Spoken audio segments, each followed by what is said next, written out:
Battle drums, daily drums, working drums, school drums, ceremonial drums, and folk drums.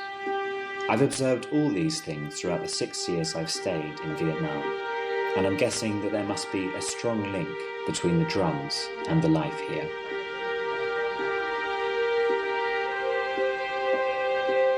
That's all I know about the role of the drum in Vietnamese history and Vietnamese culture. Hello, my name is Josh. I'm from the UK. Today I have the chance to understand more about the drum in Vietnamese life. Welcome to Vietnam Discovery.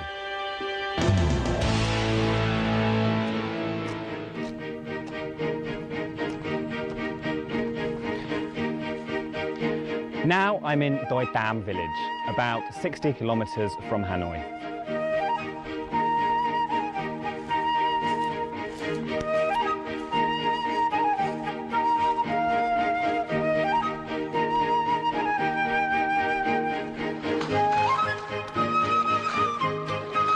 Even though this is a drumcraft village, you can see that it still maintains the atmosphere of an agricultural area.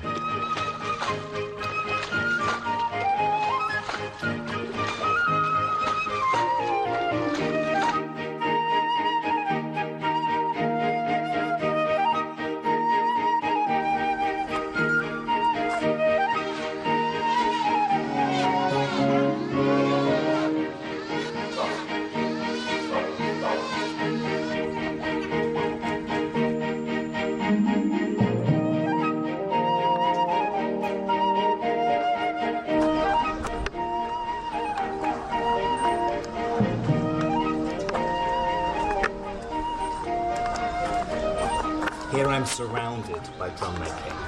From the sound of the saw cutting through the wood, to the sight of the timber drying in the sun, and to the smell of the buffalo skin.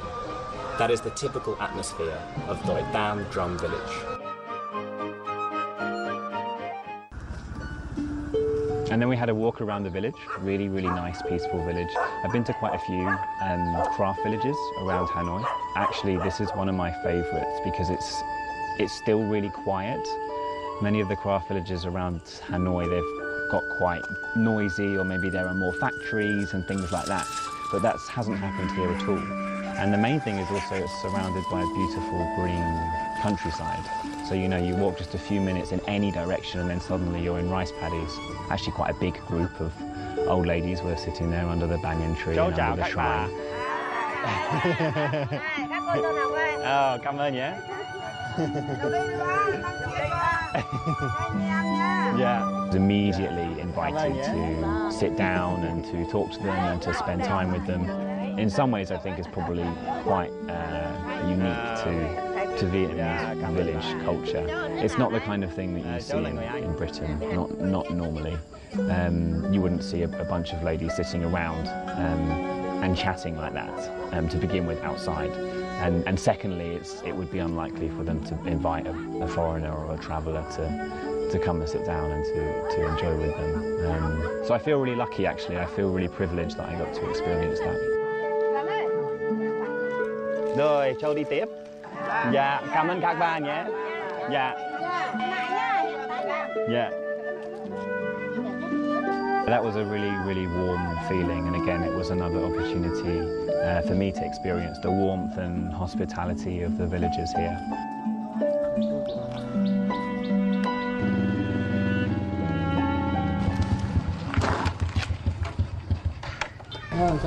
Chú Minh à? À. Mr. Minh, the head of one of the hamlets in Đọi Tam village, welcomes me warmly. He is eager to introduce me to drum makers, and he himself tells me a lot of things about his village. According to Mr. Minh, there are more than 700 households with 2,000 people in the village, but many of them have moved out in order to practice their craft in other areas.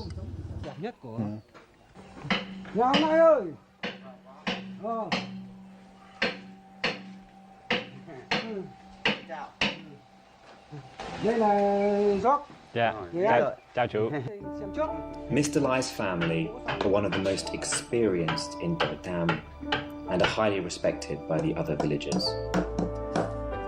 In the past, due to hardship, Mr. Lai intended to quit his job several times, but he and his family have maintained their craft until now. It's now been nearly 20 years, and they have stayed true to traditional methods of drum making. Each year, they produce hundreds of drums to sell all over Vietnam.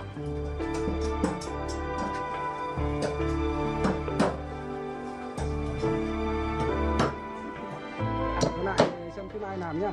Dạ. Chú chào cháu nhá. Dạ, cảm ơn trường nhé. Dạ. Thế có gì thì không hiểu thì cứ hỏi chú Lai. Dạ. Bây giờ nào một cái dây chuyền giờ người làm tang, người sản xuất ra cái da trâu kia, đấy, người làm cái khung này, thì nào đến giờ nó thành một cái dây chuyền, những người bưng đây này là những người hoàn thiện cuối cùng vào cái mặt trống này, đấy là giai đoạn cuối cùng, đấy thì là thôi đợi chú một tí nữa thì chú làm nốt này, chú dẫn cháu đi tham quan cùng chú.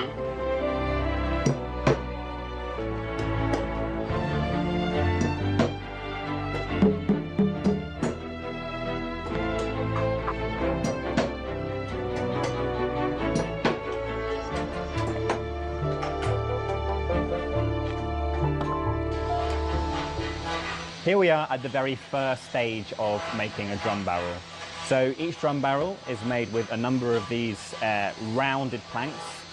In the olden days this was really difficult, but these days we have modern machinery which makes curving the wood a much faster and a much easier process. So today I'm going to learn how to do this. Hữu Lai, đi nhé. Making curved wooden planks, which are then used for perfectly circular drum barrels, is top secret and known only to Đọi Tam drum makers. I'm now at Mr. Thor's, a young and talented drum maker. Although now many artisans use modern heat technology to turn straight planks into curved ones, Mr. Thor is still loyal to the traditional technique of cutting wooden planks. Đây là xưa các cụ làm là cứ không có gắn một cái keo nào này. Theo đúng các cụ ngày trước đây. Các cụ xưa này. Xong rồi cái đai này nó nén, nó chặt, nó ép vào. Bình này nó giữ rồi. Cái gỗ mít thì nó có độ vinh này, độ co gót của nó là không có. Độ âm thanh nó giữ được cái độ âm thanh đến đâu. So the drum makers say that they have a secret, which means that their drums, the drums that they produce here in this village, are better than in other villages, other kind of newer villages that have only recently started producing drums.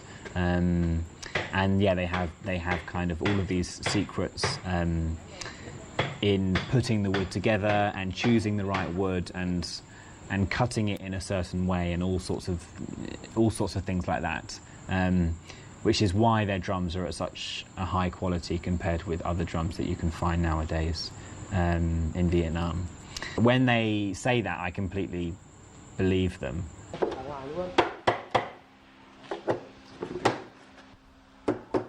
There is a strict rule in drum making here, which is that the drum makers only teach the craft to their sons.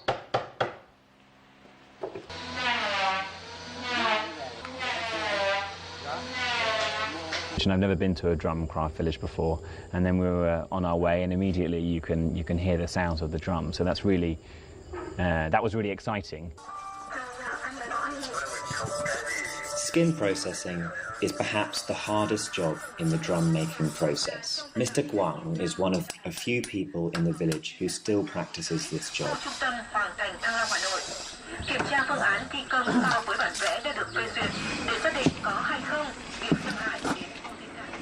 So I've just finished working with the drum barrel, and now we're turning to the skin. Ông ơi, làm bộ da mất bao lâu? Mất 2-3 tiếng đồng hồ. Làm khó không? Quen. Quen rồi à? So he's using the knife to separate the fat from the buffalo skin. There's a huge pile of fat here, which he's taken off already, and there's still quite a lot to do.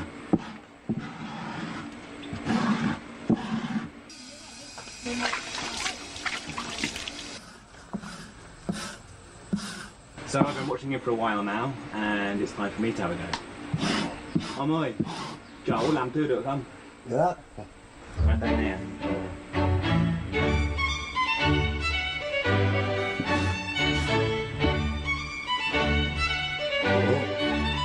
Đi vào đây.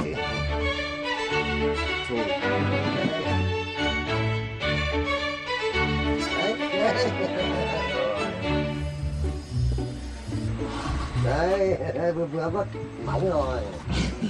Về nhẹ thôi đấy. Chậu làm hồng không? Cũng không được đảm bảo để làm chỗ này. I didn't break it. Trường quen.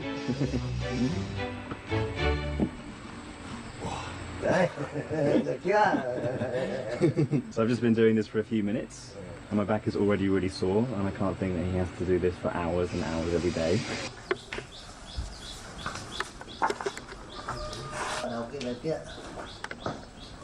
So the next step was stretching it out so that it's able to dry. That is a lot more physically demanding because you need to make sure that it's kind of as stretched out and as flat as possible. And yeah, the techniques are kind of quite basic. So you're just using like a big metal frame and ropes, and then tying them as tight as you can, but without as tight as you can, but without ripping the skin as well. Because if you do it too tight, then the skin rips. So you have to be quite precise. As well, and as well, it's tough. It's really, really tough. Mr. Kwang and I did one skin, and we did it together. And I think I probably did less than a quarter, and I was really, really sweating a lot from that. Drying the skin is the last step of skin processing, and it depends very much on the weather.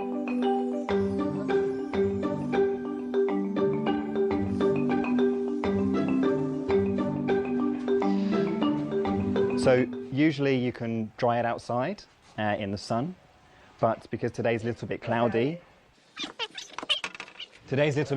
so we have to bring it in, and we have to use fire to dry the skin.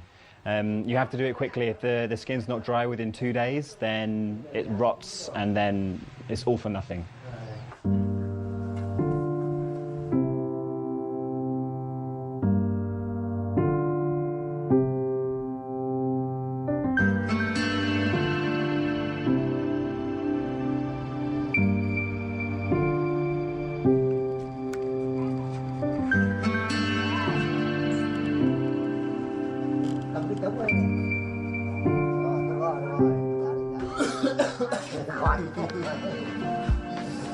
I mean, I guess he has to do this a lot because quite often it won't be sunny. It will be rainy, or it'll be too cold, and it won't dry in the sun. So normally he has to dry it like this, I guess.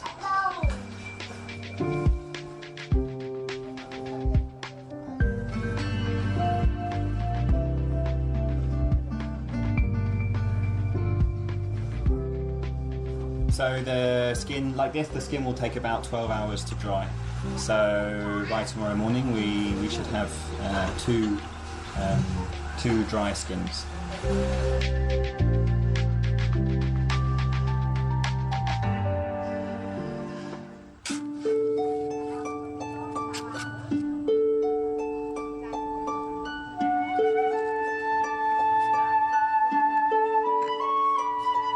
The final job that Mr. Kwang has to do is he makes circles on it, which he can then cut, and then it will go at some point in the future onto a drum.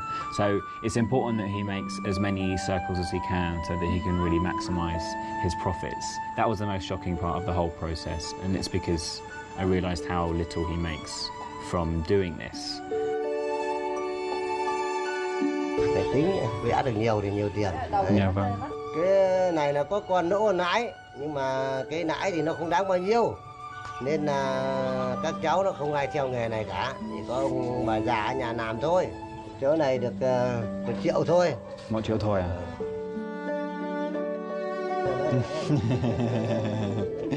Mr. Kwang says it's enough to live, and I guess I believe him because he has a very simple life. But still, I can't believe how much money he makes or doesn't make from this job. Đây, cắm cái con này lên. Nãy giờ.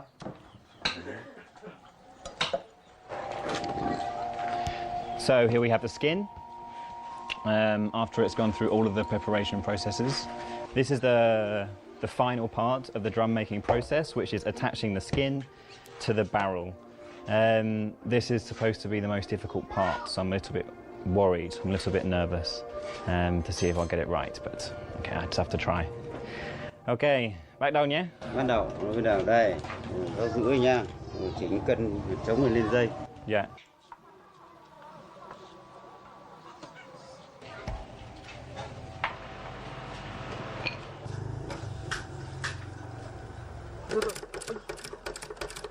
Không ở đây à? Này nhá. Yeah. So now he's climbed on the top to jump on it like this. I guess what he's doing is trying to make it kind of as flat or as stretched as possible. And when he gets down, I'm going to have a go and try and do it as well. Đây, giờ rót, nhau đang giận cho nó giãn mặt chống ra lại chỉnh căng. Dạ. Nguy hiểm không? Cứ leo lên thử đi. Đấy, cứ thế là giãn. Không sợ. Then having a go for myself, I mean, it's a really weird experience because you're on a skin that's very, very thin, you know, and it feels like it's going to break. Actually, it feels like it's going to rip and that you're going to just fall through the drum. But of course, it doesn't. And it never does. You know, it's very strong and tough, so you never fall through. But yeah, I mean, that was also tricky because you know, I've never done anything like that. And it's really hard to be up there and to keep your balance and make sure that make sure that you're doing it correctly. I had no idea if I was doing it right actually.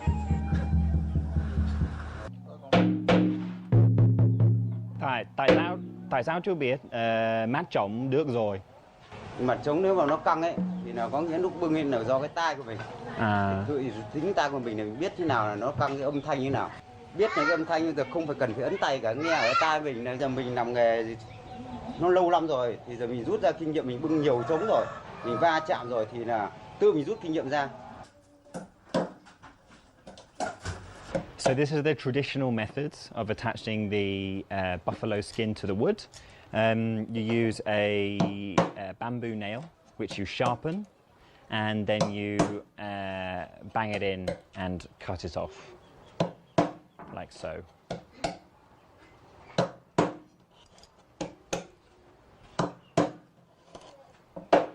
Đấy. Thế này chặt tay thì bắt đầu là như này. Đấy này. The most difficult thing is the technique. It's not that hard physically, but being able to tap it in just the right amount and then to cut it so that it kind of creates a nice smooth finish. Like H.Duy is able to do is really, really hard. My nails look nothing like H.Dui's nails. Cut it off.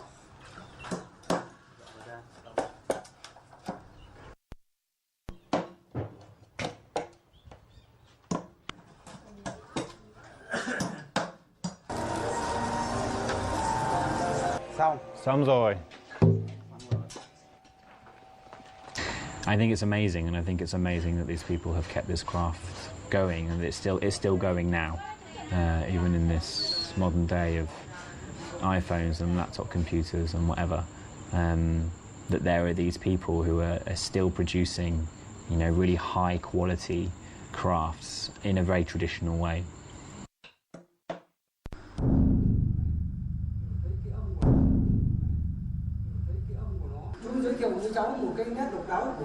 Following Mr. Lai, I had a special tour of the communal house of the village.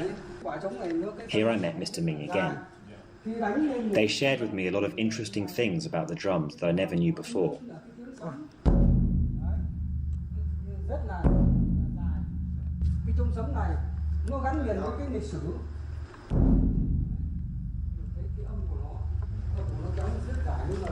Cháu biết là ông tổ làng nghề của các chú là bưng cái quả trống này tặng cho vua.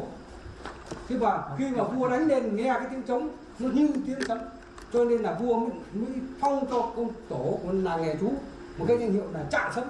Bây giờ đến đời các chú con và ấy là vẫn khôi phục và giữ gìn cái trống này, nó như là cái linh hồn của nàng.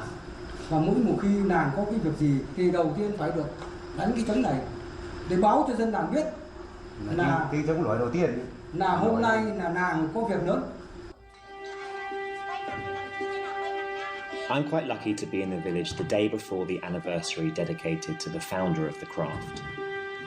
That's why I can see local women rehearsing their drum performance. It's interesting to know that here the men make the drums while the women play the drums.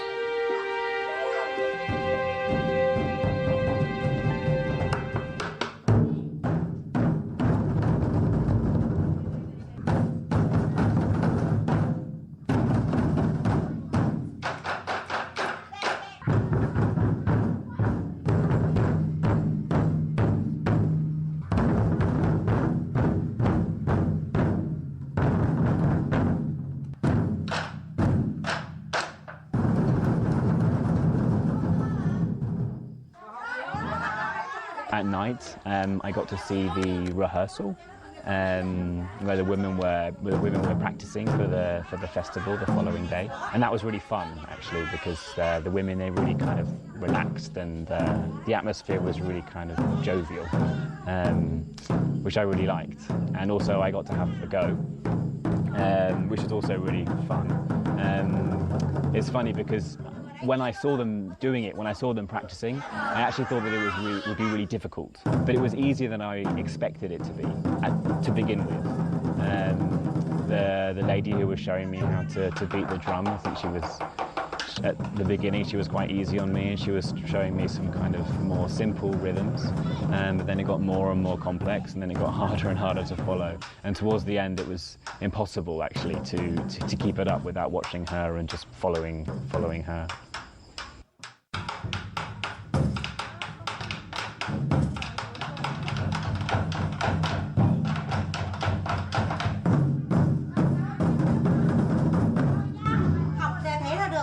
Because of the contrast between the silence of the village and then the really loud, heavy pounding of the drums, really kind of demonstrates the spirit of the village.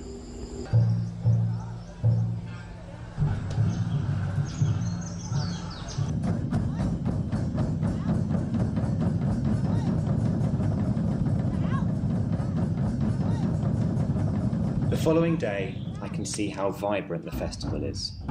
Drum makers who run businesses far away all come back on this day to show their honour to their ancestors and also pray for the prosperity of the craft.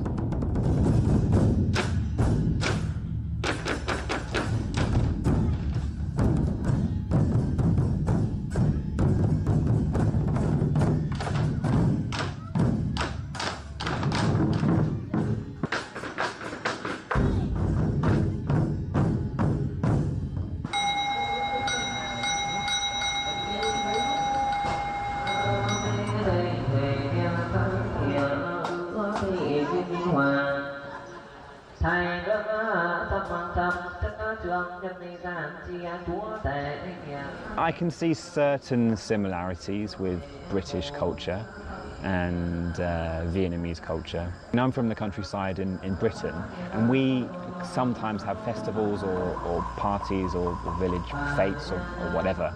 And there are definitely some similarities in that they provide people with an opportunity to see each other. And you know, maybe in everyday life they don't have much interaction, but this is a special time of year when they can get together, when they can everybody in the village can catch up and meet each other again. You know,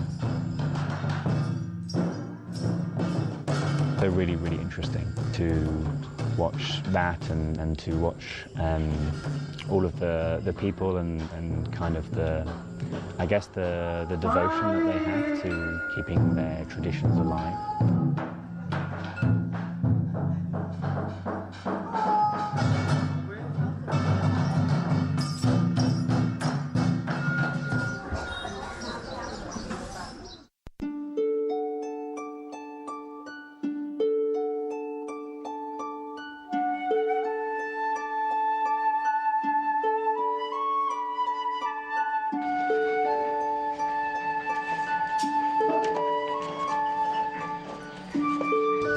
chú lại phải lên đường, lại phải đi làm.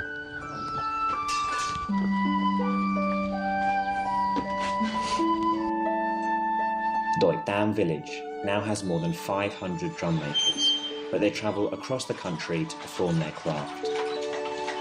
Only for occasions such as festivals or New Year's celebrations will they return home. Men move far away to earn a living, and women stay at home to look after the family and work the land. Life goes on, just as it has done for 1,000 years.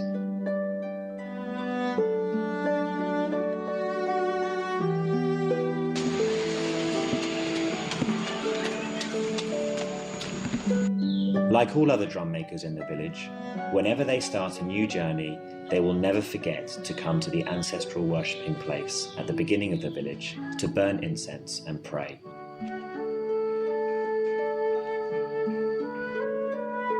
I can feel the great respect deep inside that people have for their ancestors. Chú giờ lại phải lên đường đi làm đấy. Rồi cháu về quê hương chú, giờ là thăm quê hương chú, rồi biết về làm trống. Dạ. Như có nghĩa là trước khi là lúc chú cháu mình chia tay nhau. Dạ. Về quê chẳng có gì làm kỷ niệm chú, chỉ có cái trống. Đấy, cháu đem về bên nước Anh nhá, để phục vụ ông đá nhá. Cảm ơn. Đấy, để làm sao nhớ đến quê hương trống làng Đọi Tam. Đấy. Dạ, cảm ơn rất nhiều nhỉ. Rồi, thì là giờ thôi chú cũng phải đi kiếm tiền để nuôi vợ nuôi con ở nhà chứ đúng không? Dạ. Đấy. Thì này thôi thì là. Dạ. Nào, chú chào. Rồi. Cảm ơn nhé. Rồi. Cảm ơn rất nhiều nhé. Rồi, nào có gì thì có gặp lại nhau sau nhá. Dạ. Rồi. Rồi, chú đi nhá. Dạ, cảm ơn chú nhé. Rồi, thế chào cháu nhá. Dạ. Rồi, chúc cháu lại mạnh khỏe nhá. Dạ, cảm ơn nhé. Tạm biệt chú. So I've had a really memorable experience here in Đọi Tam village, and I really hope that other foreigners can come and have a similar experience to what I've had with Vietnam Discovery.